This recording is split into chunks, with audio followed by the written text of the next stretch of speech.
Welcome back to Making Connections, the show where a guest and I take a deep dive into a newly released machine video by reacting to it, then overanalyzing it literally frame by frame.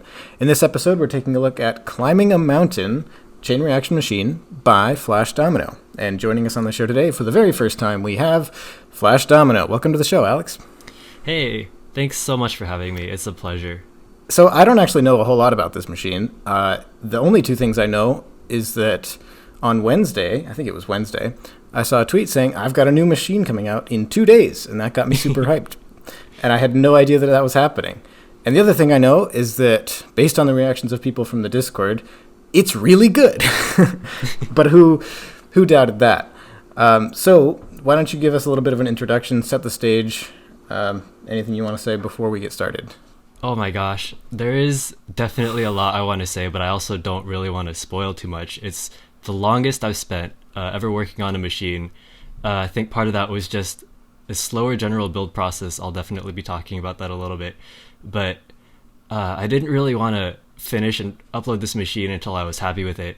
So there were definitely some things that just took more time. I took a lot of risks in terms of style, in terms of the tricks and the stuff you'll be seeing.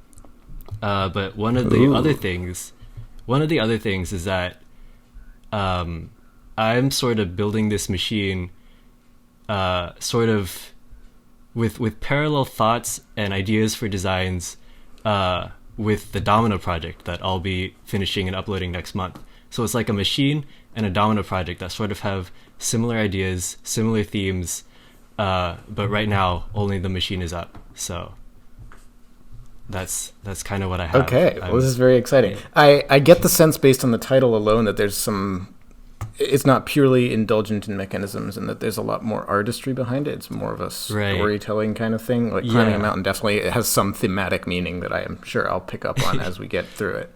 Of course, yeah. Or maybe not. That's not necessarily my forte. Well, yeah, I was definitely one of the things I was thinking about in terms of this podcast is maybe it's not quite a machine that can be analyzed down to the connection, but I definitely have a lot to say about the build process, maybe what it means for the future of chain reaction machines, if it even has that kind of impact. But definitely, I don't know, definitely things like that will definitely get the conversation steered today. So yeah, well, the show is not necessarily 100% about analyzing all of the in-depth connections and mechanisms and techniques and everything. If someone has a lot to say about a project that they worked on, that is a great reason to make an episode about it. And we haven't had you on the show yet, and I think you're the perfect guest, especially because you've done a whole lot of work in the machine realm in years past, and I'm very excited to see what this one is like. So without any further ado, are you ready for the reaction? I am ready. I have the video up. I do as well. You want to do a countdown? All right. 3, 2, 1, play.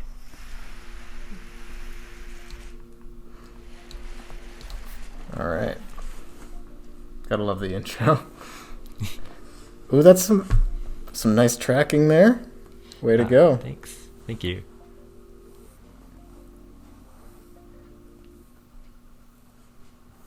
The classic straws, okay. Something with the tube. Double pendulum, maybe? Not quite. Very cool. Whoa, that's new. Oh, I kind of missed that. Okay, frisbee action, classic. Oh. Whoa. Foreign object usage, very cool. Lots of foreign object stuff. A lot of quick stuff. Yeah. The flowers again. Oh, I get it. There's the mountain. I see. I got it. What's the significance of the gloves? I haven't gotten that part yet. Are they just like hiking gloves? Yeah, that was more or less, but also I feel like it was kind of makes the motion of starting the machine look more smooth rather than just seeing like a hand. You see it like in a glove and it kind of makes the motion just But I didn't notice the knives. I like the knives. Gotta get Turtwig in there somewhere, of course. Yeah. Launch the turd. Good. It's unrolling. I didn't notice that. Oh, what are those plastic bridges that are just like 90-degree bridges? Those are really cool. Yeah, it's a they're recent buy. multiple different sizes. Oh, multiple sizes. Yeah. Yeah, that seems super useful. Yeah. Yeah. And it's Lovely. acrylic too, so hot glue comes off really easily. But yeah. So, oh my gosh. I'm glad you enjoyed it. Yeah. Yeah. Well, okay. So yeah, learning After Effects for this, nice. Was that inspired by anything in particular, or just something you wanted to do? I do kind of want to get into more After Effects stuff eventually, but this was probably one of the easier things to learn. I know there were some tutorials on it. I know you also did it for 8-Ball Machine. Yeah. So, yeah. So I'm really glad I can add that to the list of things I can do. Hopefully expand on that later. Yeah. Yeah, I haven't really thought about ways that it could be used in the future. I think it's just probably going to be one of those things that it'll be a last-minute decision. I'll be like, oh, you know what? I could do that for the title sequence. But as of yet, I haven't really thought about doing it on purpose, really. Yeah. Well, I don't. I thought it would be nice to have the first text kind of track along with the machine, Flash Domino presents, and then reveal the start ball, and then have the second text track with the ball. I thought that was. I thought it would be pretty. I thought it would be a pretty interesting thing to try, but then I had to keep the camera steady, so it wouldn't make the text look too jarring, and then I had to do this at the beginning of every single take. So. Oh, it's all one take. I didn't notice that. How did I not notice that? That's like my whole thing, or it used to be, where I do some elaborate thing before setting off the machine every time. Yeah. That's I didn't notice that. Of course. Yeah, so first things first.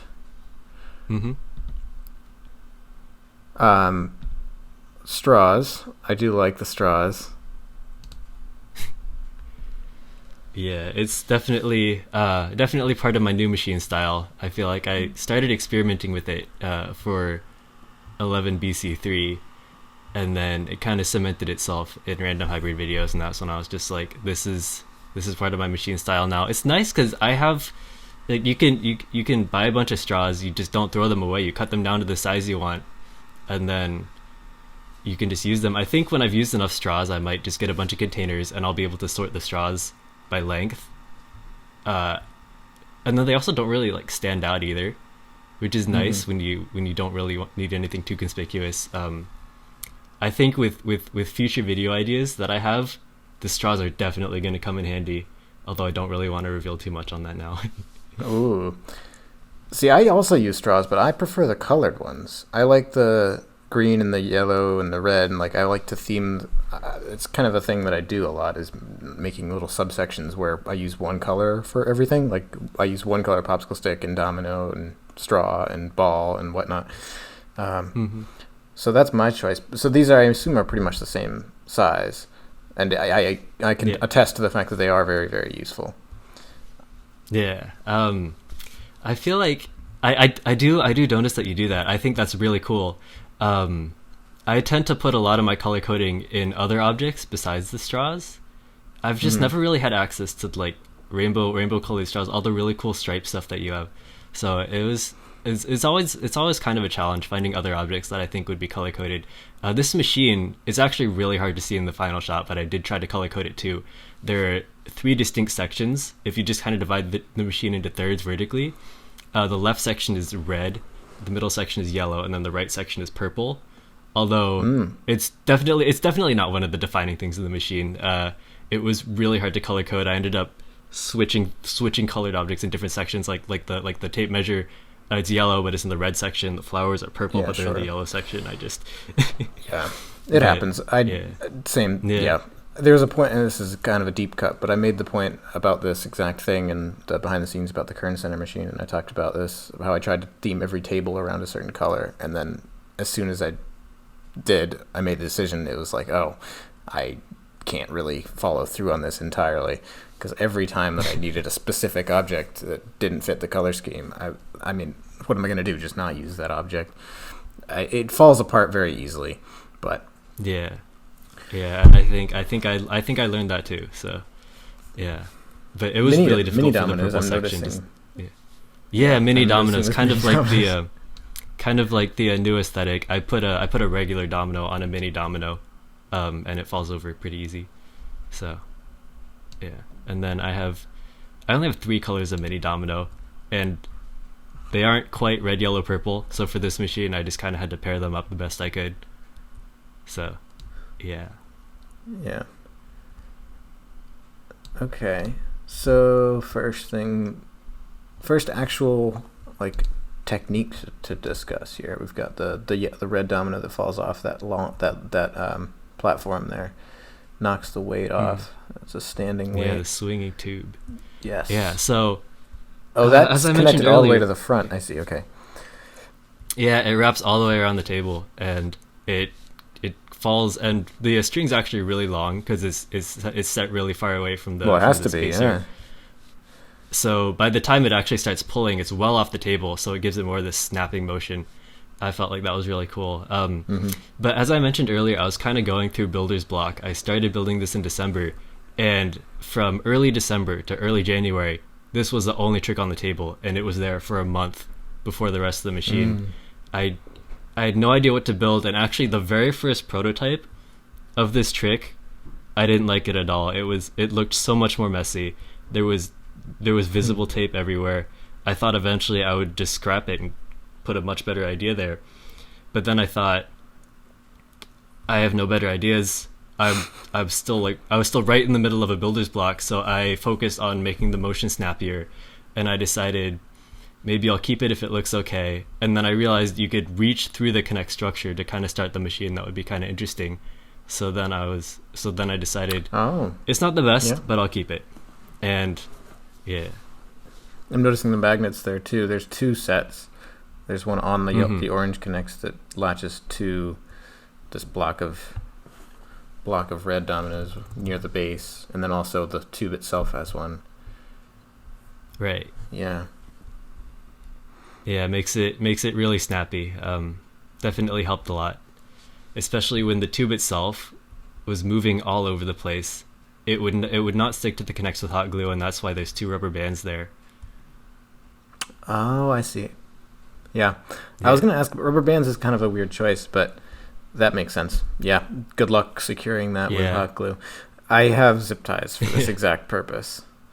Yeah. Oh, that would also be a good idea. I've never worked at home with zip ties, but you're right. That's.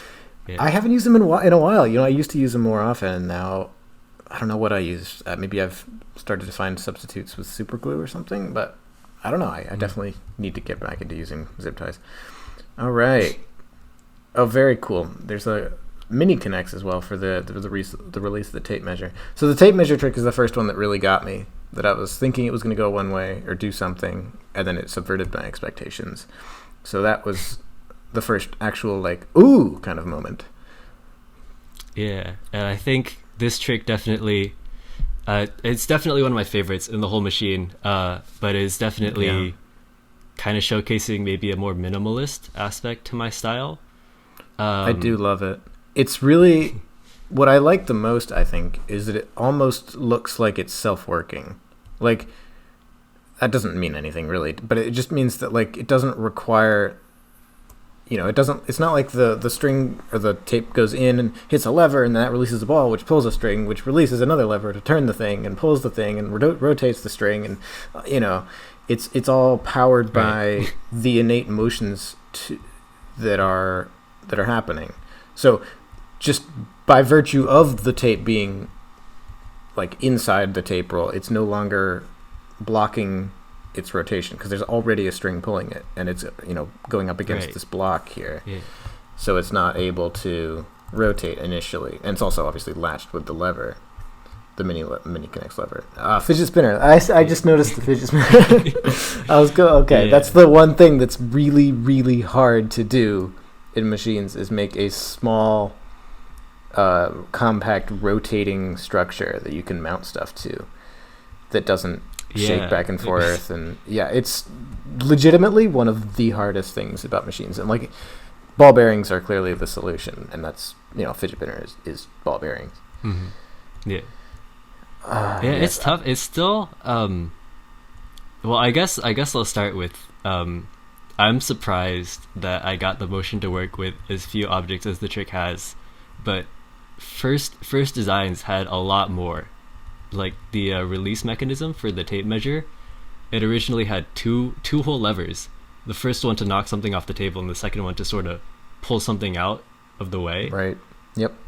But that got reduced to a single domino and a single mini connects lever. I felt like it was a lot more direct, and it's actually a lot more reliable, so I'm glad I changed that up. And the fidget spinner was actually a lot more problematic than it maybe looks in the final take. Really? Which kind of made me sad, because I feel like I built this trick really reliably, but the fidget spinner definitely wobbled, which is why there's a popsicle stick under one end, just to sort of mitigate that a little bit. But then during testing, well, I guess. Oh, I'd ask you how many times you think it failed, but I feel like there's a more general discussion on like on project stats there. But I guess I'll tell you this once. This trick failed 9 times because the fidget spinner just jammed up, and it was the most stupid fail ever. It wouldn't spin. And it like wasn't anything wrong with the way that the trick was designed. It's just I had to occasionally pull it off the table a little bit so I could loosen the spin. So, yeah. Yeah. I actually didn't notice at first that it, like, obviously intuitively it makes sense that something would need to latch onto the tip for it to actually get pulled out again, but I didn't notice it in real time and didn't process that, oh yeah, of course that would need to happen. So that's a really creative way of doing it. Great, perfect use of magnets. Yeah.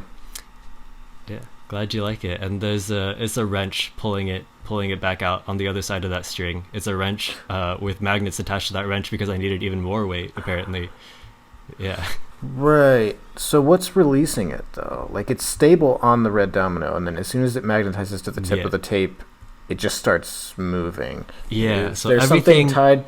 Is there something that... Is it tied somehow into the system that rotates the fidget spinner? Everything just had to be really precise. The length of the string had to be really precise. I'm trying to think of an analogy, or yeah. So you know an 8-ball machine. You have the car that goes the final trick with the green ball. The car goes up and that pulls the weight down. So it just tightens the string enough to kind of tip it and pull it down. It's like there's like a ledge on the side of the table that it just pulls it off of. Yeah, if you look at the connects segment in the ScreenLink version, there's the white rod with a 180 connector on the white rod, and then there is another gray rod below it. The wrench is sitting on that gray rod, so it's a really narrow space, and the magnet's only moving like 1/4 of an inch, so it really had to be precise. The wrench is actually already maybe halfway off the gray rod, in its initial resting position, because it just had to be that sort of ready to go for like just as it was set up. So everything had to be super meticulous, but it actually didn't fail a lot. So I'm happy with that. Yeah, I'm trying to find the moment where that happens. It's a little more than... okay, I think I got it. Found it. Sweet. Okay. Oh. Whoa, that's... Huh. That looks really, I hesitate to use the word sketchy because that has certain connotations, but definitely trippy. Yeah, I will. Yeah, no, I will say it is. It definitely looks sketchy. I can imagine how it's sketchy for some people, some other styles, but yeah, it's a lot of weight hanging on that connect structure, which is why I had to use the gray rods to get it all the way up on the table to maybe balance out some of that weight. Oh yeah, no, I didn't mean to say that it looks sketchy, but I think that just like the premise of doing it this way seems like it would be. But that isn't to say that it is, because I can clearly tell that you've done a lot of work to make it stable, and not least what you just mentioned of extending the rods onto the table and making sure there's plenty of counterweight. But it definitely snaps off of the, I guess it's a connects rod that's like the tip of a rod that's holding it in place. It definitely snaps off. It's not like it's precariously placed there. Yeah, I mean, that looks totally clean to me. If you had told me, like, here's what I'm gonna do, I got an idea, I would have been like, oh well, boy, let's see how this goes. But you pulled it off. Like, this is totally legit. I mean, who am I to say that, like, I've not done anything sketchier than that? Because 100% I have. Very nice transition out of it too. I like that. Glad it paid off. Yeah. Whoa! There was. I'm just looking at the screen like now, but I just saw that how much that gray rod bends. The one that pulls the next lever. Let's go back to the main take here. Yeah, okay.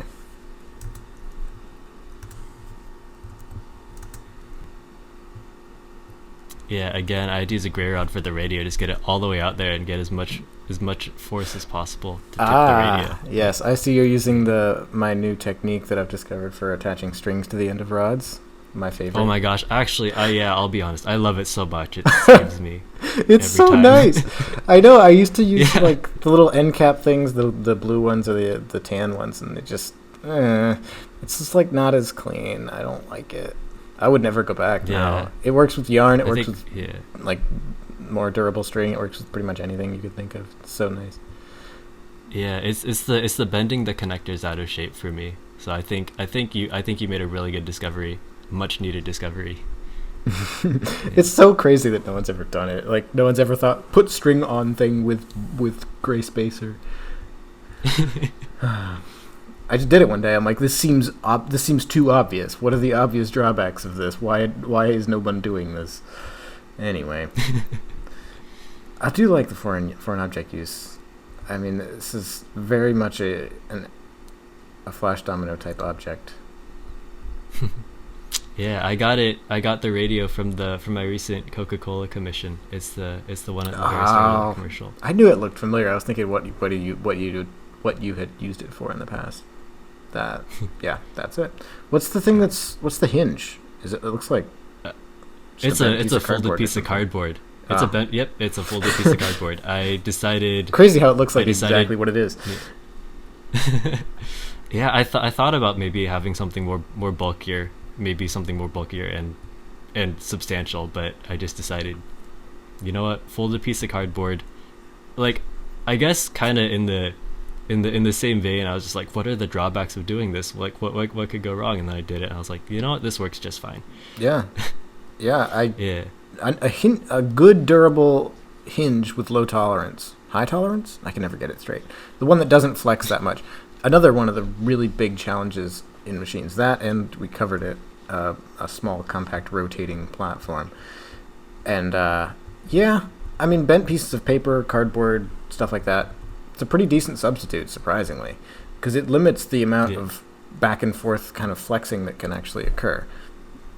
So and also because I was using it for a bigger object, I could use a bigger piece of cardboard, and that's even less flexing. So. Yeah, and this doesn't need to be extraordinarily precise either. In essence, it's fallen over. Yeah. So it's and then it's a pretty easy trick to understand. And then the antenna. Yeah, no. Can you explain this one a little bit more? How gravity work? So that's a wooden ball, I'm assuming, on that platform up there, because otherwise it's whacking it real hard. That would just go flying halfway across the solar system. Yep, it's a wooden ball. If you want to think about maybe the more artistic side of the machine, it's like taking your first giant lunge up the mountain before falling back down. But that's only if you're really thinking about it. Otherwise, it's just a little elevation transition. What did the author mean by this? All right, so we got more weights here. This is the part that I kind of got lost. I was like, oh, thing happened quick.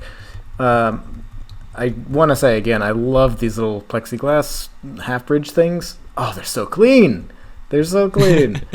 Beautiful, beautiful. Man, I want those now, man. I want those now. God. Oh, okay. I didn't actually notice the subtleties of this motion before.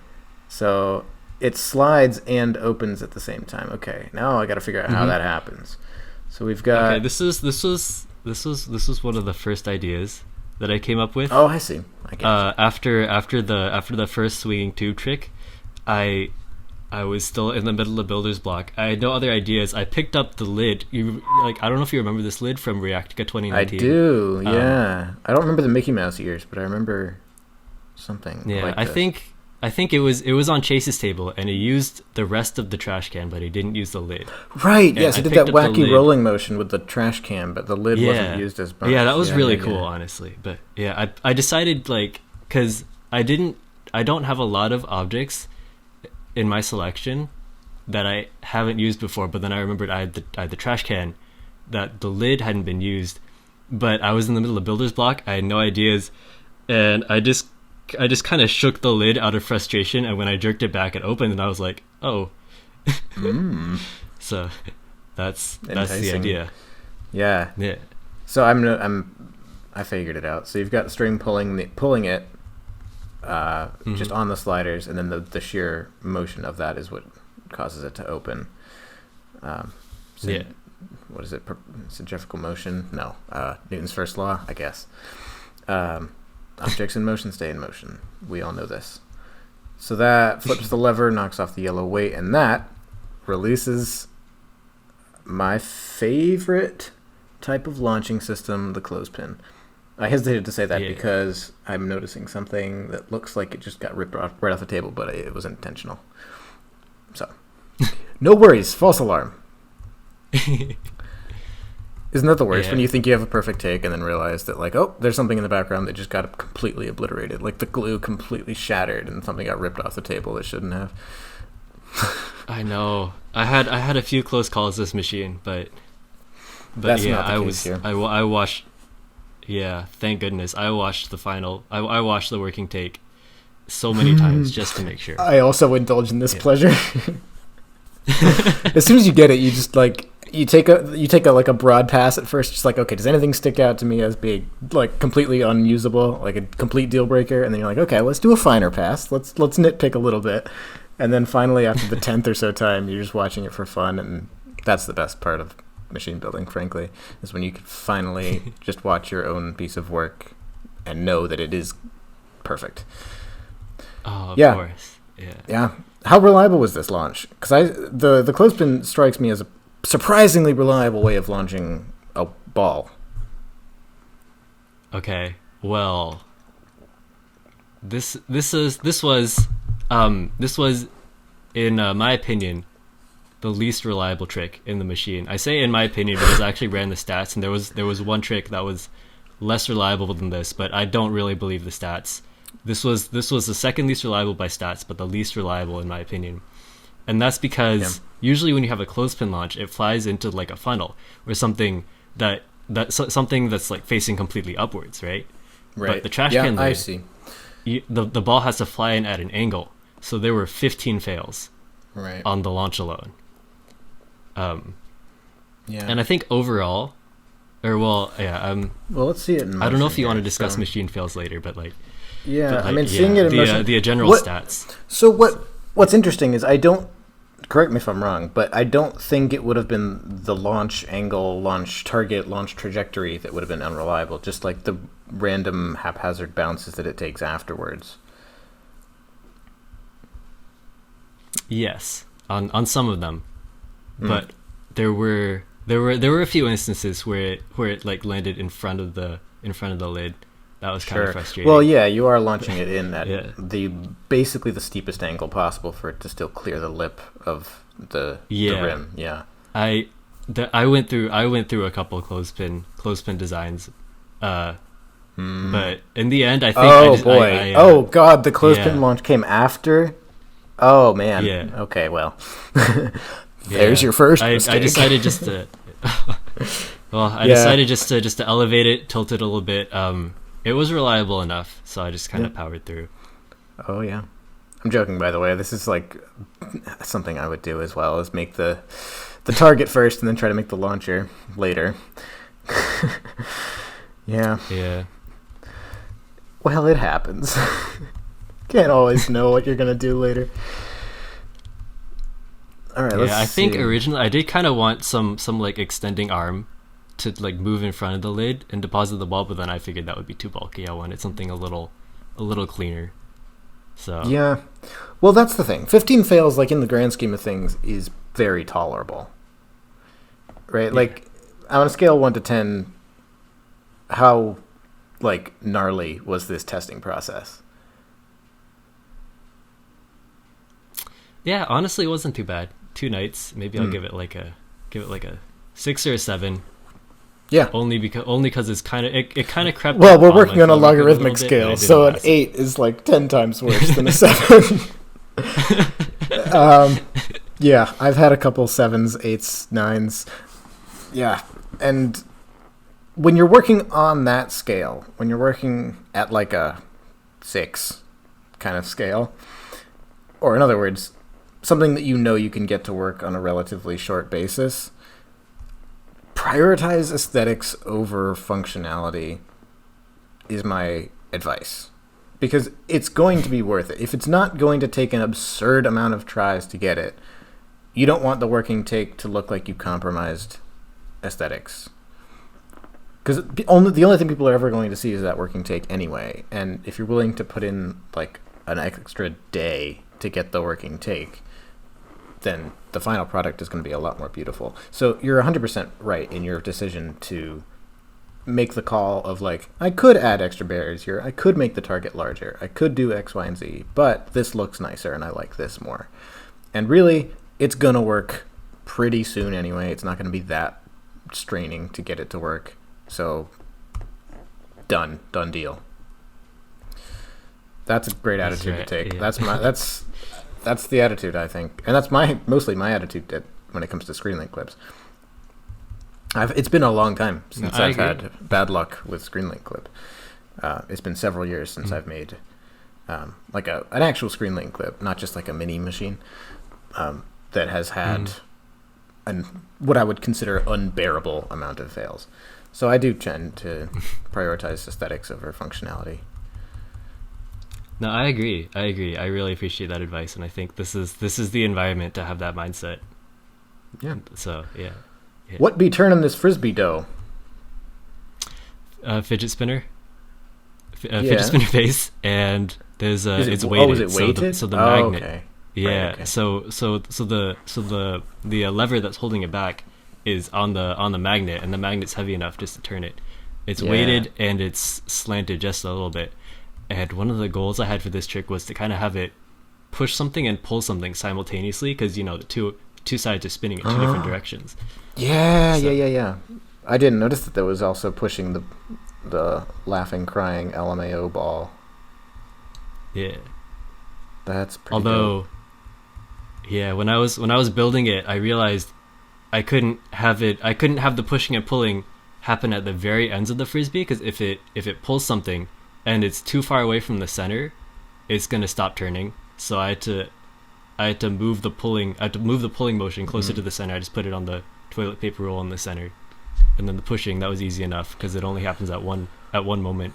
Doesn't need to be constantly pushing, doesn't need to be constantly pushing the ball. It just taps the ball. So that was pretty easy. But, yeah. And same thing with the track. Like, it just needs that initial impulse to get it to fall, and that's the end. Yeah. Magnets again, latching it on. Very, very smart. This is like the subtleties that elevate this kind of thing to the next level, is making sure that like the motions that you don't expect to happen don't happen. Like when the track falls over, you don't expect it to shake and bounce and do all that kind of stuff. You expect, right? I mean, unless you are like, you live and breathe machine art, which I do, so I would be like, that's why I'm mentioning it. Like, I could predict that it would probably bounce naturally, but most people would be like, why would it do that? That makes no sense. So it's about fulfilling the expectations of what the viewer expects to happen. even if that's not literally what physics would demand. So yeah, eliminate the vibrations, eliminate the bounce, put some magnets there. It's that easy. Boom, bang. Yeah. Nice. Oh yeah, magnets were definitely my friends. This one. So we got the emoji ball, hit some knives. Again, this is great use of foreign objects. Just like put them in, and they don't need to be flashy. Just like make it seem natural, make it seem like a real Rube Goldberg machine.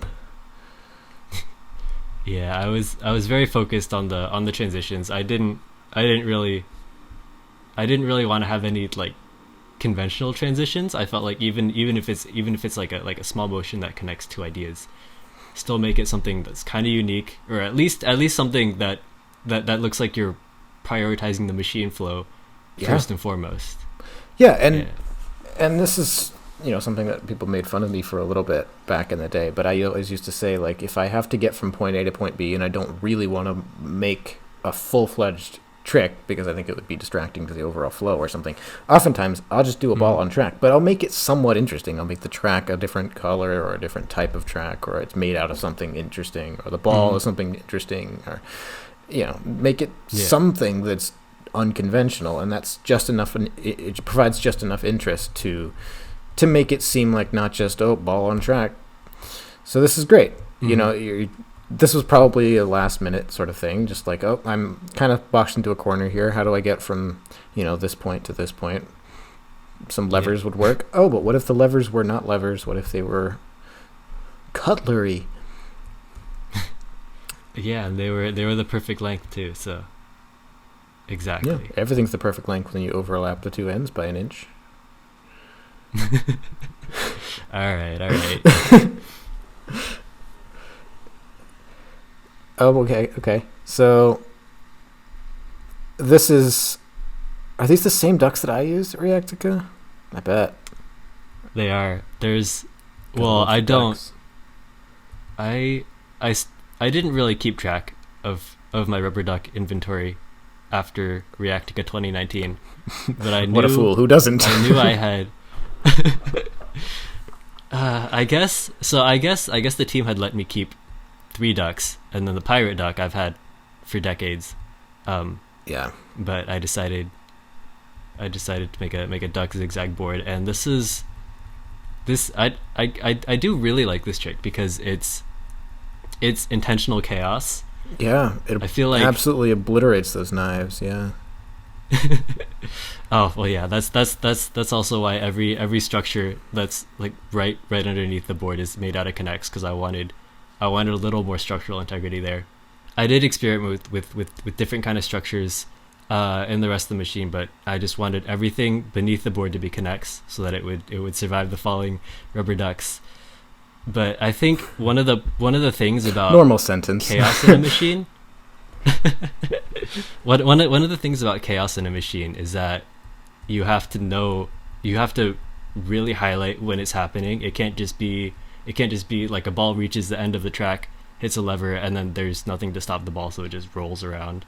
That's not really chaos. That's just not really paying attention to like how you're building.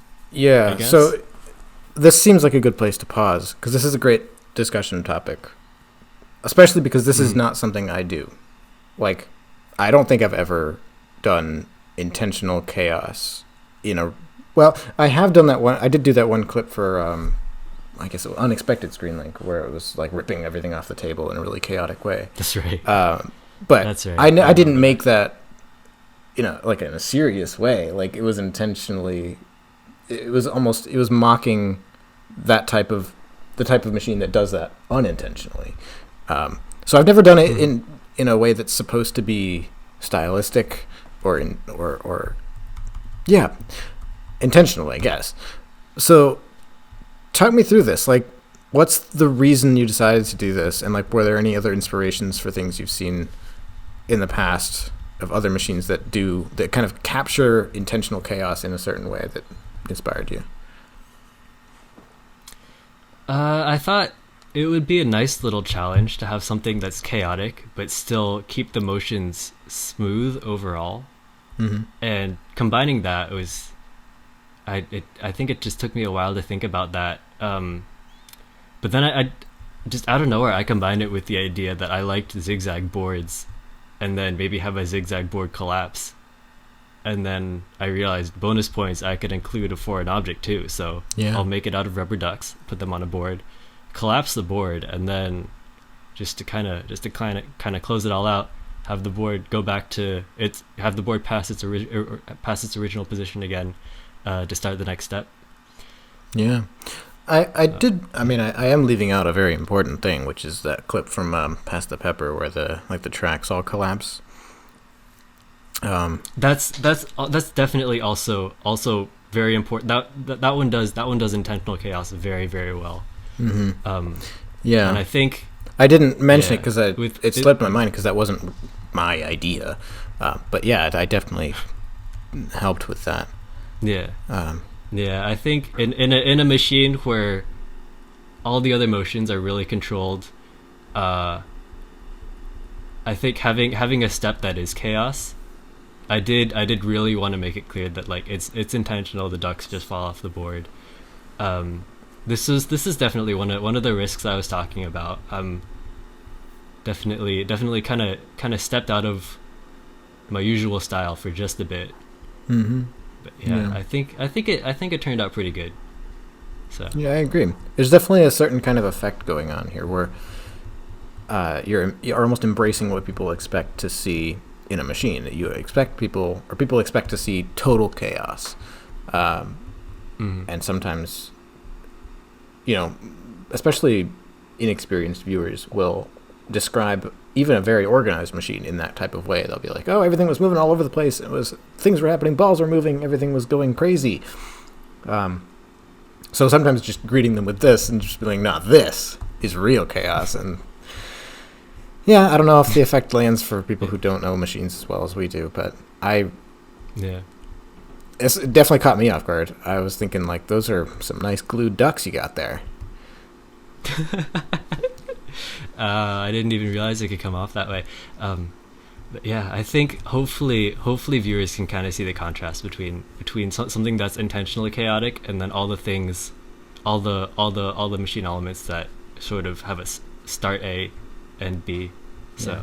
Controlled range of motion ties into this too. Yeah, because like you were mentioning about unintentional chaos being often taking the form of like ball rolls where it shouldn't, ball rolls off table, domino falls down, or track wobbles, or structure bends and breaks or something, and you don't want to see that. That's something to be avoided. So doing it like this is definitely, there's a contrast there. So that's a good thing to mention as well. So I'm glad you did.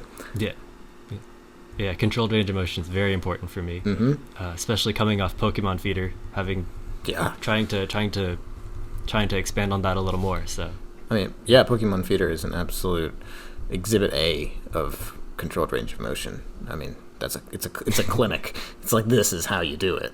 I mean, everything there is it's really impressive. And that's kind of that's the thing that I try to do the most, is everything, unless I absolutely can't, everything has a controlled range of motion in some way or another. Yeah. So yeah, it does make things a lot more reliable, I will say that. So let's dissect this transition here. So we've got, I guess it's a sloped piece of cardboard. Okay. Yeah. And that pulls over a domino. Does it? Yeah, it pulls over the small domino in the small to large set. There's a little lever there to push over an identical small domino, and then that one falls into the clothespin. I'm gonna take a look at the screen. Does the Screenlink? It happens really fast. Version clear this up at all? It should. Okay, it should. yeah. I really wanted to highlight that transition for the Screenlink version, because I know it happens very fast. It's probably the quickest location change, I guess, in the entire machine, and that's because after the falling ducks, I needed a connection that just got out of the area really fast Right. Yeah, okay. I see it. Yeah, that does clear it up. Yeah. I was expecting the string to be tied to the small to large from the top, which is why when I saw it, like the string just laying there on the side, that caught me off guard. Okay, I see. So it's taped to the side. Gotcha. Yeah, this is exactly how I was picturing it in my mind, of like how you would accomplish that motion of having one domino fall towards the string and one falling 90 degrees from it, as you put that 90-degree lever in the middle there. So yeah, exactly what I expected to see. Yeah. This is also unlocking that another clothespin trick here, which I did not notice. Very cool. Yeah, I wanted to get the marble around the whole lip of the tray. I'm actually pretty proud of the clothespin lever. Pretty happy I thought of that. Putting a lever in the clothespin rather than something that just falls out. I don't know if anyone's thought of anything similar before, but I did think of that on the spot, and I was like, oh, thank goodness. Yeah, I don't think I've ever done a clothespin launch in this sense of actually just giving it rolling momentum instead of like upwards launching momentum. Mm-hmm. And the mini clothespins are surprisingly strong too. Like, I've noticed that you don't actually need a full-size clothespin for most of the times. You actually need to use a clothespin. A mini often gets the job done just fine. Yeah, they're really nice, and I have like 20 of them somehow. So. Oh yeah, I've got more than 20, and they're all color-coded because of course they are. All right, so is this like a baking tray or something? Seems like it maybe. I also got it from my Coca-Cola commission. It's the tray. If you remember, it's the tray with the car on it. There were two trays. There were two trays. In the final machine, Steve and I both kept one, and this is mine. I just flipped it upside down. Because the underside has a lip that the ball can roll on, and that worked out pretty well. Yeah. Oh, okay. So we got a launch here, kind of, that propels the lock off the table. I'm trying to figure out how you secured it to the string, and I'm seeing that you're using carabiner going through a Connex loop, and then that's connected to a rod, which is connected to the gray spacer string fastener technique. I did everything in my power to avoid adhesives there, because it would. Yeah. I felt like any sort of tape, any sort of wrapping tape, it would just wear out over time. And I was kind of sad I couldn't put the Connex piece directly around the lock anywhere. So carabiner's kind of a middleman, but it's okay. Yep. And I 100% retweet on the tape comment, but also knots. Mm-hmm. Like, people would often defer to a knot in this scenario, and I also look down on that. Not to say you're wrong if you do. Like, if you know how to tie a knot, like, knock yourself out, go hog wild. But I do not trust knots. Never have, never will. And, even this daisy chain nonsense of connecting 3 different types of securing systems together, to me, I give that an A+. even over just a generic knot. So, 100% endorsement from me on this. Well, thank you. Yeah, and the trash can lid launch itself. I was again maybe having a little builder's block in terms of coming up with the idea. That's incredible. I'm just watching this. This is incredible. Like, you'd never expect that to actually go straight. Wow. Well. Oh. Yeah, to be honest, I'm surprised it ended up as reliable as it was. It was maybe 75% reliability. I'll take it. Yeah. But I remember thinking, okay, I had this problem for Pokemon Feeder 2, where I had all these objects. Pokemon Feeder 2? There's a sequel? I had this problem in Pokemon Feeder as well, where I had objects from Reactica. They were already used in very prominent ways. I had to think of other things. So in Pokemon Feeder, I took the steamer and I made it launch something. Yep. And in this machine, I took the trash can and I made it launch something. Now you're gonna make the flowers launch something for the next machine? Ooh, could kind of catapult. They do it. They do have kind of like a seesaw. Well, anyways, that's thoughts for later. Well, but, there's the yellow on the underside of that trash can lid. there's a domino there because it's a weight because I had an ongoing problem where it would just launch it too far. And I feel like that's kind of surprising given how just sketchy the lid is. You would think it wouldn't launch it very far, but it launches it almost it launches it almost twice the distance of the box. And I don't know. I thought it would be okay, but so I put the domino under the lid, and then I took the popsicle stick and I moved it. It was at the very edge of the lid. I moved it closer towards the center, if that makes sense, just to kind of throw the lid up a little slower. Yep. Nice. Yeah. Yeah, and it's also a very jarring motion. So the trash can is filled to the brim with marbles just to sort of keep it down. Yeah. If the trash can was empty, and it was just hot glued to the table the way it is, it would last maybe 3 to 4 tests. Yeah, that sounds fraught with peril for sure. Yep. And even if you use tape or something, like just the inherent inaccuracies of tape would make the launch pretty unreliable, I would assume. Just it like ripping up in various places and moving around. Yeah. Good call there. Yeah, lots of trial and error on this trick, but glad it works. Well, I mean, you did it I mean, not to keep teasing you about this, but you did the right way around this time of making the launch first and picking the target second. Yeah. And so when you say like, well, to get it right, well, get it right just means get it reliable. There is no like actual target you're aiming for in this case, unless it was like way off to the side somewhere that would be really just unlikely to work out. But any straight type of trajectory kind of, I mean, I assume Turtwig was added secondary, just like, oh, I noticed that something's launching over this pretty high height, let me put something in the way here. Yep. Yeah. Yep. Yeah, works for me. Yeah. Yeah, and with the Bonsley launch, it goes into the actual climb up the mountain.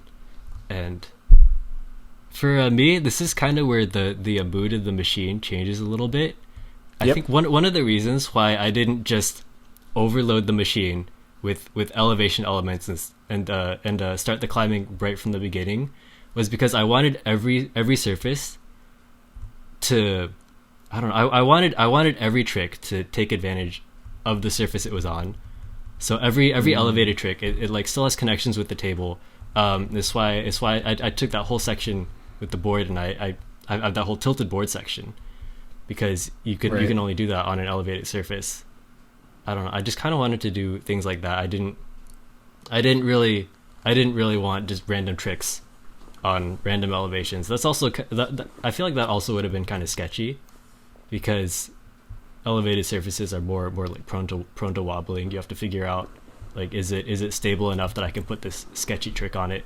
Right. Yep. And a lot of the elevated surfaces that I used are actually like cardboard boxes, things that I get from like Costco checkouts. So.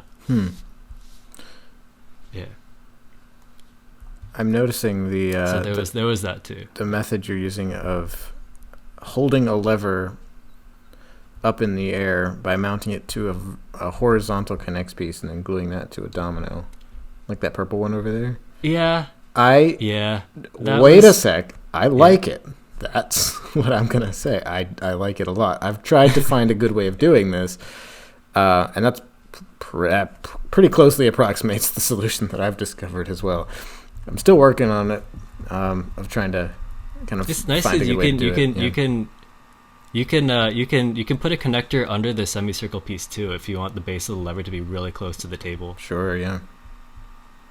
But the problem is just using like a generic connector into slot connection there. It's just that it like wobbles sometimes. So you want to use that. Exactly, that was my problem, and that's kind of why I did that whole extra step. I didn't want it to wobble. Yep. Especially because if you watch it just jerk off the pot holder, there's no way that would have stayed in place for very long. Yeah, I'm trying to think of like how I would have done this in this scenario, and it's a tough one because I have techniques that are a lot more secure, but they're a lot more smaller scale. Like this is, you would need something that takes up a little more space because the pot holder, is it a pot holder? I don't know. It wouldn't be, it wouldn't have been in the exact same place every single time. So you would need to account for that. And this is really the best way to do it, I think. So yeah. Yeah. No, this works. For sure.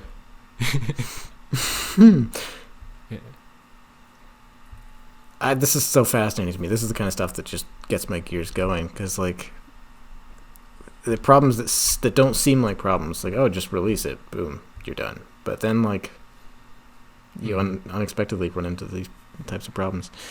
Yeah. Well, anyway, this is like, yeah. Even like thinking back on it, it's like, well, it's not the prettiest lever, but I still don't know what else I would have done. It's got a great personality. Thank you. I love this other release. Very smart. Just putting it through the little tab hole thing. Yes. Yeah, it Lovely. Was. I couldn't really think of anything else because the big plank of wood is already in the way, so I kind of built myself into a corner. But I thought of the lever, and then as a bonus, I thought of the cup roll, and I was like, okay, I'm set. Thank goodness. Yep. Yeah. Big old clothespin. Yep. Just big guy, big fella. Big clothespin. That's a gift from Sprice right there. I love it. I'm Yeah, gonna be using it again. I'm gonna be using it whenever I can. I bought myself one of those recently as well. I used one in Keyfinder, but then somehow I lost it, or someone took it at an event somehow, or something. I don't remember. But I used to have one, and I used to have two, I think, but I don't have either of them anymore. But now I have one, so we're halfway there, folks. What on earth? Is this paper? The unrolling. It's paper. This unrolling car pulley is what I call it. It's my favorite trick in the whole machine. I think it's the only trick where I thought of the concept, and then I just kind of had an aha moment, like, oh my gosh, it can do that. It's rolling, and then it unrolls completely to like to open up the surface, or to open up the opening in the paper towel roll. And then everything that's already unrolled can become a track, and I was just like, oh my goodness, this is it. That's serendipity right there. Like, these types of tricks are my favorite. The ones where you found two somewhat unique, separate motions that tie together in this really perfect way, where it just seems like complete harmony. And one, like, naturally feeds off of the other in this perfect kind of mutual, symbiotic way. Oh my gosh, yes. Yeah. Yeah. They're impossible to come up with on purpose. So this is, this is perfect machine art right there. Is that kind of idea. Is like those moments when you think of something like that, they're impossible to replicate intentionally. So yeah, it's A+. It's really good. And there's a can full of marbles on the car because it took that much weight to pull it up to pull the paper up the surface. Oh God, I didn't notice. Yeah, I just assumed, because this is naturally how I would have done it, that I would have had a counterweight that goes through somehow. But yeah, doing it without a counterweight and just relying entirely on the momentum of the car. Wow. Yeah. Nice. Nice. That's a really cool prop too, that like mini can, the paint can. Yeah, I've used it as an off-table weight before. I think in 11 BC3, it was the weight for the spinning lid. Yeah. Probably a couple other instances. I think Pokemon Feeder actually might have been the weight for the spinning lid trick as well. Yeah. So, well, there's certainly potential there. Yeah, moving a line of dominoes into place. It's the second object. It's the second object in the machine that I had to fill with marbles, just because. Yeah. I like the moving a line of dominoes into place. We're seeing that a lot more often. I'm seeing it a lot more often from Japanese builders. Right. It's a common move. Doesn't get old. Yeah. Yeah, when I was first building the trick, I thought of I thought of having something where the ball rolls over the car, where it like rolls down and then back up and over the car, but that ended up being way too complicated. I cut out like a curved track that was on the car, would maybe fall down into the other lane, but that ended up not working out, unfortunately. Yeah. But yeah, that's fine. I still got the main motion of the trick off, which is why I was willing to sacrifice some of the other things. Yeah. But And it's still it's still tied into It's- the next step too. Like it still naturally ties into the next step. That's right. Still my favorite trick in the whole machine. I can see why. Yeah, Very it's really proud of good. So we got more foreign object stuff here. Yep. Oh, so nice, so spoons. clean. Just that release for the second one. Brilliant. Well, the first one too, but yeah. Just one little, not even lever, just a little stick that goes zoop. Perfect. Yeah. I think it turned out good. I definitely wanted to use a lot more foreign objects in this machine and a lot of different types of motion. I feel like I was getting tired of the whole like thing in position A goes to position B, maybe a ball rolls over it times. Oh my god, yeah. So this was Yeah. This is definitely one of the less technical tricks in this machine, but one of the things I was willing to take a risk and try. So I mean, I wasn't expecting this trick in particular to lead to that discussion, but can we take a moment to pause on that? Because I totally, no, of course, totally, like I am also really, really realizing that that's been the predominant formula for machine art in years past, is just like thing move from position A to position B and gets used in both positions. Wow. So seeing something like, I've tried to not do that as much as possible in my recent work, because it's like just it's a tired formula, and sometimes it works if you can come up with something really unique and really trailblazing, but most of the time everyone's seen tracks, everyone's seen gears, everyone's seen moving cars and rolling balls, and take that to the next level. You have to do something that isn't just like move it once and then use it twice. Yeah. And I've seen this advice before, but I was definitely trying to use less balls, less spherical objects in this machine. It led to stretches like the tape measure to the radio, or the Bonsley launch, or the trash can launch, into the car pulley. I don't know. Yeah. Things like that. Yeah, definitely keep doing. Definitely keep doing that. definitely. Definitely keep thinking about that, because I'm on board with moving machine art more towards, or I guess more away from, just that standard formula. This transition here is fantastic. Just knocks the domino off. That's also so clean. Yeah, I feel like maybe that's also an example of that with the with the domino leading to the field starter. I didn't want anything that rolled. I didn't really want anything like too mechanical. So that's why I chose the field starter. And there's a weight hanging off the other end of the board that just pulls the Lego. Oh my god. Okay. That is genius. To use the little, like, the blue connects as like stoppers on both sides to prevent. Oh my god, that changes a lot for me. That gives me a ton of ideas for more reliable ways to go about releasing weights in that specific way in the future, because that allows you to do something that's traditionally been extraordinarily difficult, which is to have something pull a certain amount, stop, and then get released again.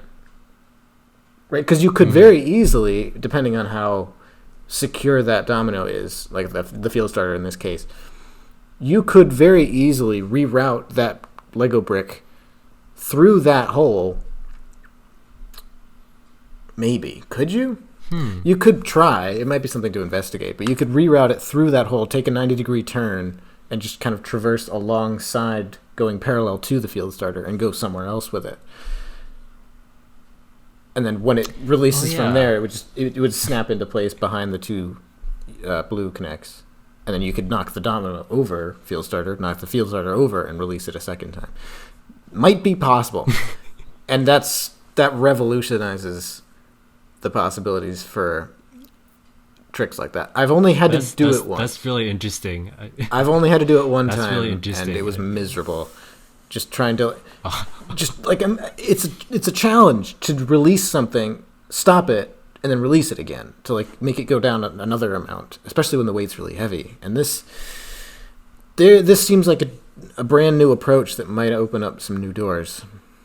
So this is really exciting for me. This is why this show exists. I don't know if I would have noticed that unless we went through frame by frame, because it happens really quickly, and like it's not necessarily the main focus. It does. Yeah. This was just one of the more non-traditional transitions I wanted to have in the machine, and I was just thinking, get it up the surface somehow without using anything that rolls. So yeah, if it leads to anything, oh my goodness. Yeah.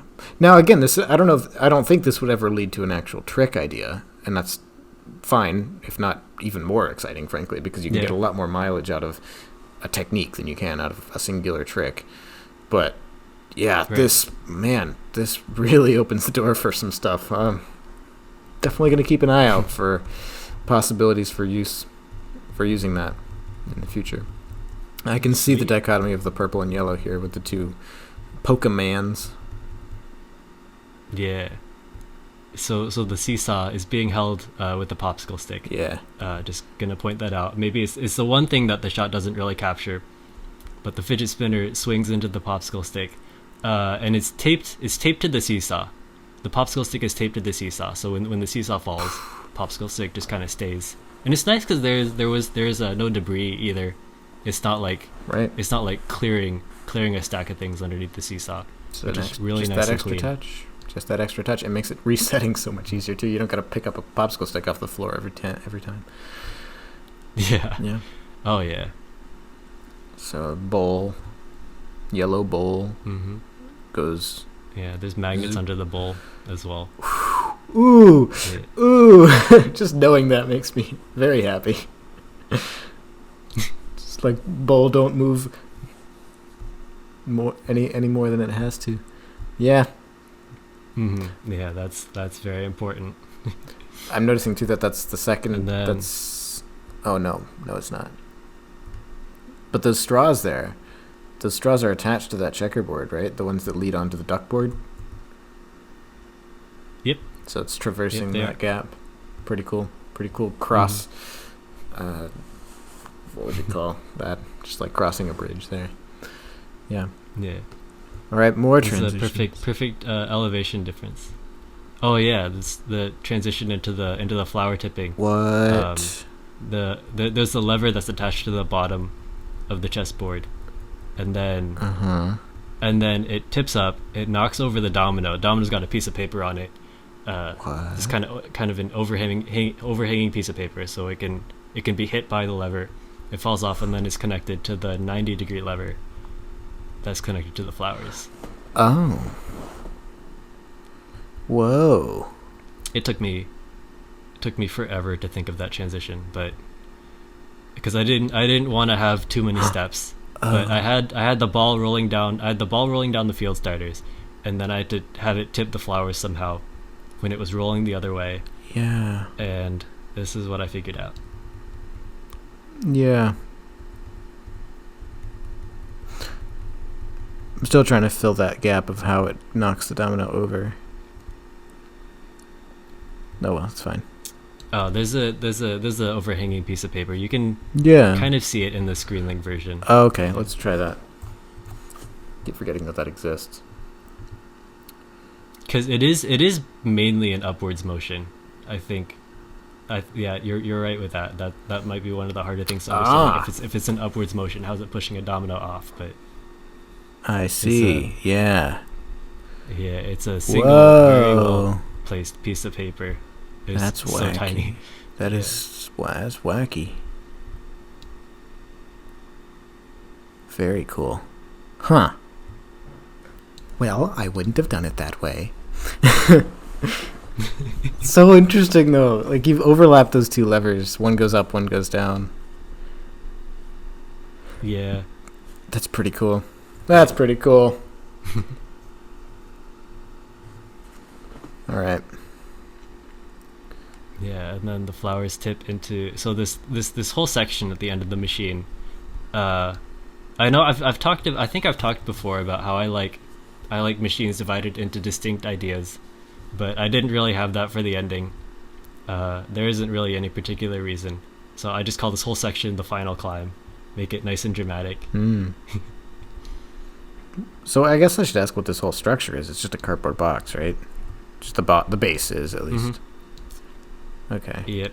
It's the bottom of a giant box that I got at Costco. Costco's good for something, after all. What am I talking about there? Actually, they pay their employees pretty well. Actually, one of the leading examples of how to treat your employees. Apparently, this is news to me as of a few days ago. Food. They do. Very good to know. Anyway, so yeah. I like how there's like nothing super flashy on here. It's just more focused on the theme. Yeah, I honestly didn't really want any major fails at the end. That's nothing super technical. Yeah, good reason. But the ending with the balls going up the final climb. Yeah. That's on purpose. Just having them slowly climb up like that, and then it ends with an identical ball that starts the machine. Oh, nice touch. Very cool. Yeah. I do love the artistry of the blue flag. Yeah, I decided to have it designless, just because I feel like any sort of handwritten design might have killed the cleanliness of the machine. But then I made it wavy just to make it look like a flag. Yeah, and I think it turned out pretty good. I like how it doesn't just snap up; it kind of bounces for a sec. That's like, we've just talked about how you want to eliminate bounds and want to control range of motion and all that. Yeah, for some certain circumstances, it's tasteful, and I like how it bounces in this case because it brings back memories of those little Pythagoras Suichi toys. How like the marble goes into the thing and it like flips the little flag thing up. Oh yeah, definitely. Yeah, it almost looks like it's just. Yeah, it almost looks like a video game too. It's like the flag at the end of a level, just like it doesn't just come up and stick there. Like it bounces a little bit. Yeah, tastefully done. I love it. Thank you. And it's just hitting a popsicle stick at the end. So that's that. It's bouncing off of that. Ah. Yeah. Yeah. Well, so any final thoughts? I mean, we've made it to the end. Yeah. Well, I guess to start, I hope I don't get a builder's block like that again. Right. But I pushed through. I'm really happy with how the machine turned out. I think I guess when you're showcasing machines as less of a technical presentation, more of art, I'm glad that I took some risks. I didn't really have any super technical ideas that came to me, but then again, I just took that as an opportunity to step back from something that was complex. Give the machine a gimmick, so climbing surfaces. Yeah. Just kind of try to present it that way instead. I feel like it turned out pretty good, but again, I'm building a domino project right now. It's going to be called the most blank domino chain ever. Secret word. After almost 4 years, giving that series another installment. But I'm hyped. Very cool. This project in particular, it's connected with this machine. You're going to see similar designs, similar ideas, if I pull off everything correctly. So, yeah. So some elevation sensation stuff happening. Maybe. We'll see which direction it goes. Yeah. I see what you did there. So what was it that you mentioned at the beginning? There was something that you wanted to say, but I wasn't sure if you wanted to like spoil something or. Probably was the machine stats. I haven't been saying much about machine Oh, go stats right ahead. I'm very interested. this whole time. So how many times, or I guess this is it's nothing really surprising, just more general discussion. How many times do you think this machine failed? I would say definitely under 100. So maybe somewhere around 80, 85. 93. 93 fails. That's pretty close. Yeah, you got it really close. I think it was creeping up on my all-time machine, or on my machine fail record for a full-length machine that's 107, and I was getting kind of nervous. Man, to have a machine record be 107. But thankfully, oh, I can dream. Man, yeah. I always want to get it in under 100. That's always the goal, and it just always escapes me. Sometimes dramatically, in just blazing burst of fire, it escapes and sometimes climbs into the hundreds. But 100 is always the roof. It's like if I can get it in under 100, that means it's a success. Like I can consider it to be in like objective terms a reliable machine, which seems hilarious. A 1% chance of working is a reliable machine, but well, if it's like a 1% chance of working, that means every individual step has to be like 80-90%. If you're looking at almost 100% machine. Yeah, and this is you're actually the perfect person to talk to about this, because we made a huge point about this for Reactica of analyzing each of the individual step probabilities and how that breaks down in terms of how likely the entire thing is to work. And didn't we discover that it doesn't really work the way that you'd expect it to? Like, if every step has a 99% chance of working, that, like, mathematically means that, after you get up to, like, 10 steps or something, it still only has, like, a 60% chance of working. That's what it says mathematically. Yeah, or I think... Or 6% chance, I think. I remember one of the points that I made was if you have a sequence of machine tables, every machine table has a 10% chance of working. 90% of the fails will still happen on that first table. Yeah. Which is why things didn't fail at the beginning. Yes. But yeah. Yes, and this is what skews the data, right? Because the more times you test the first table, the more times it fails. And that makes it seem less reliable, even when it might not be. But also, like, the weird data thing about it is, like, I don't know the numbers, so I'm going to keep it general so I don't look like an absolute fool who can't do addition in my head. But, like, if you have a 99% chance of every step working, after you get to a relatively low number, suddenly the percentages are astronomically low. Like, you're dealing in the single-digit percentages, right? Like, even after 10 steps, like, it's you're looking at a crazy low percentage of it working. But it still calculates out to be like, oh, that percentage seems low, but that's still, like, 1 in 100 fails, you'll get it to work. And then... Oh, that's right. I remember like, it takes... Yes. Like, you'll end up with some really low percentage. Like, isn't it crazy how after only 10 steps of 99% chance of working, you end up with a 1% chance of the entire thing working? I read that data and I go, yeah, but that still takes 99 fails for it to work once. That's a deal. I take that any day of the week. But it doesn't work out that way.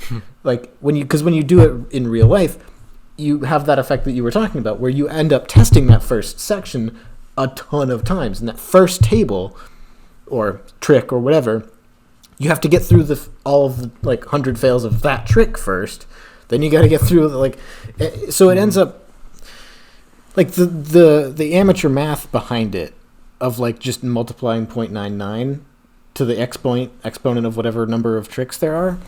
Didn't we, like, the lesson I learned is that that's not really the way it works in real life, right? Or is that wrong? I don't remember. I don't know. All I can think of is, in terms of machines, it was just like 0.99 to the probably power of however many steps Reactica 2019 had. Maybe like 500-ish. Yeah. I probably did 500, and it was around 1.4%.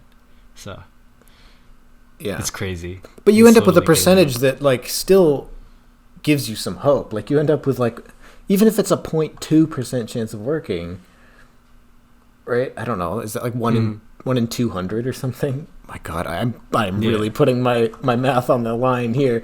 I'm sure if I'm wrong, people are going to flame me for it. But you basically, the point is, like, the percentage that you end up calculating, when you convert that into a ratio of, like, fails to successes, it still sounds good. Like, it still sounds like 1 out of 200. Like, I have machines that fail 300 times all the time. That's fine. Like, and then it just doesn't end up actually being the case. Anyway, we're talking circles now. Yeah, I guess thinking of it in terms of machine fails, like a lot of those small probabilities, you're right, it's doable, and then you can translate them into time, maybe the amount of takes you have time for per day, and then you can just kind of lay out your schedule, and then in the end I feel like it's all still pretty doable. Like, I had 93 fails. It took me 2 nights. That's no problem at all. Yeah, because it's not like, it takes, let's call it 15 minutes to reset the entire machine, but most of the times the fail happens in the first section, so you're not actually spending that much time every single time. On average, you're maybe resetting half the machine or less, probably less. And that's why it always seems like that last section of the machine never fails, doesn't it? It's always like, if only I can get to point X, it'll go from there and it won't fail from there. I just have to get to halfway through, and everything after that is reliable. And it's like, you think that, and then you start to second guess yourself, like, well, no, I know in my head that that's not really accurate. Like, it's just that I've tested this first part a ton of times, but then that ends up actually being the case, because you don't need that many times to get the second part to work. So it's weird backwards logic you get into these, like, recursive loops of second guessing yourself and trying to work out the probability that doesn't even reflect reality. And my God, yeah, it's just a mess. But it's just one of the tons and tons of ways in which actually working out mathematically really anything in the realm of machine art is just a waste of time. Like, if you calculate anything, you calculate time for a pendulum to decay, or time for a ball to get to the end of a track, or you calculate the center of gravity of something, you calculate the speed and velocity and launch angle, trajectory, you calculate any of these things, you're going to be wrong. Because by the very nature of the materials you're using, they are not precision instruments. So exactly, it's what 10 times out of 10, it's way quicker to just send a ball down a track, see where it lands, and then call it your target. And people always assume that we must be engineering geniuses to make machines like this. And really, I don't do anything that an engineer does. I don't make CAD drawings. I don't do calculations. I don't run simulations. I don't draw. I don't sketch. I don't do anything. Yeah. Yeah, that's something I've been slowly learning over the course of engineering undergrad as well. It's that it's so different from chain reaction machines. I've seen it firsthand, and it's now I'm trying to represent machines as art. This is one of my first steps. Oh, for sure. And that's the biggest misconception I think that people have about chain reaction art, is that it's more akin to engineering than it is to art. And I think that is could not be further from the truth. I think that is the biggest misconception about what we do. It is. It totally is. And machines like this definitely prove that, because this is taking artistry of machines to another level. It's not 100% focused on how many crazy multi-uses you can extract from a track, or, what kind of crazy gear motions you can do, and all kinds of fancy doodads and wackadoodle mechanisms. It's not entirely, but there's a much higher than usual focus on the message behind it, the artistry, the metaphor, if you will. So, yeah, I think that's a great place to end. I think so too. This has been an amazing discussion. Thank you so much for having me. Absolutely. Yeah, so thanks for watching this episode of Making Connections. As always, if you'd like to watch this episode from the beginning, you can find it in your subscriptions feed or on my channel page for the next week, I think. After that, the only way to find it is in the Making Connections playlist, which is in the description. The link is in the description. Or if you're okay with the audio-only version, Making Connections is now on Apple Podcasts, Google Podcasts, and other podcast platforms. You can go to anchor.fm/Making Connections for more information. Thanks again to Alex for joining me on the show today. Anything else you want to say? Thank you, Lyle. This has been amazing. Yeah. If you like this episode, leave a comment down below telling me what you thought, and subscribe to my channel so you don't miss the next episode. That's it for me. I'm Jack of All Spades 98. I hope you enjoyed the show, and I'll see you in the next episode of Making Connections.